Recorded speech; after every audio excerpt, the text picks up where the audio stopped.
cette vidéo, je vais vous montrer comment filmer son écran en live. Et je vais vous proposer deux applications à utiliser pour filmer son écran en live. Ok, donc la première application que je vais vous présenter, elle s'appelle Streamlabs. C'est l'application que j'utilise personnellement pour filmer mon écran et diffuser en direct. La première chose à faire, quand vous ouvrez l'appli, c'est de vous connecter. Vous allez voir des icônes pour YouTube, Twitch ou Facebook. Cliquez sur celle que vous voulez. Entrez vos identifiants et voilà.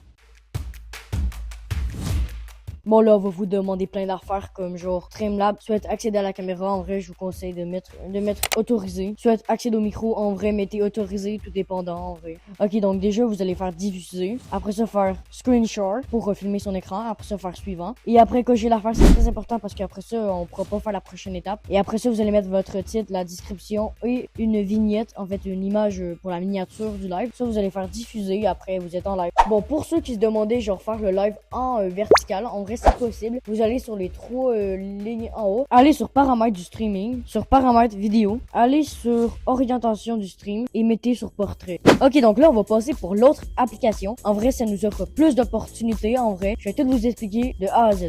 Ok, donc là on est arrivé pour la prochaine application PrisLive Studio. En vrai, je trouve que cette application, en vrai, elle est meilleure. Donc, vous pouvez vous connecter avec n'importe quoi. Moi, personnellement, je vais me connecter avec Google. Bon, ça, vous n'avez pas besoin de voir ça. On arrive ici. Donc, là, pour filmer son écran, il faut que tu ailles dans Screen. Et là, vous allez là, vous mettez live YouTube et tout. Tu dois te connecter à YouTube, bien évidemment. Et donc, dès que vous avez fait ça, donc là, en ce moment, vous pouvez filmer, évidemment. Ok, donc là, je vais répondre aux commentaires du short que j'avais fait à ce sujet. Donc, comment filmer son écran en live. En vrai, j'avais fait un short dessus. Donc là, je vais répondre à vos commentaires tout simplement. Pour avoir d'autres fonctionnalités, on peut faire un live YouTube short. Dans lequel, oui, mais non. Pour mieux t'expliquer, ça ne fera pas un short, mais ça va faire un truc en vertical. Ce qui fait que, en gros, quand les gens vont scroller, ils vont tomber sur ton live et ils vont pouvoir scroller les lives. C'est comme ça que ça marche YouTube. Ok, donc là, c'est vraiment simple. Faisais pas attention à mon son, il arrête pas de monter. Je sais que ça gosse, mais bon, bref. Donc là, c'est pas ça le sujet. Donc, comment mettre en live en vertical sur PrisLive Studio? En fait, c'est vraiment simple. Vous appuyez sur le truc réglage juste ici.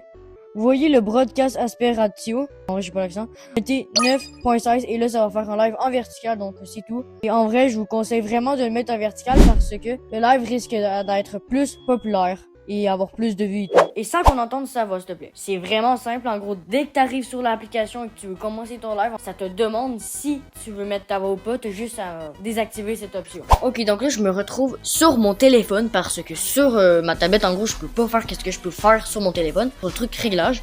Là, vous allez voir que vous pouvez faire un truc plus spécial, tu vois, parce que genre, moi, sur ma tablette, je peux pas le faire. Mais sur mon téléphone, je peux le faire. Donc, scene editing. Pour ceux qui n'avaient pas compris, dans cette section, on peut mettre des calques, le chat, vous pouvez mettre ce que vous voulez, donc voilà. Ok, donc ciao la gang, j'espère que ça vous aura aidé.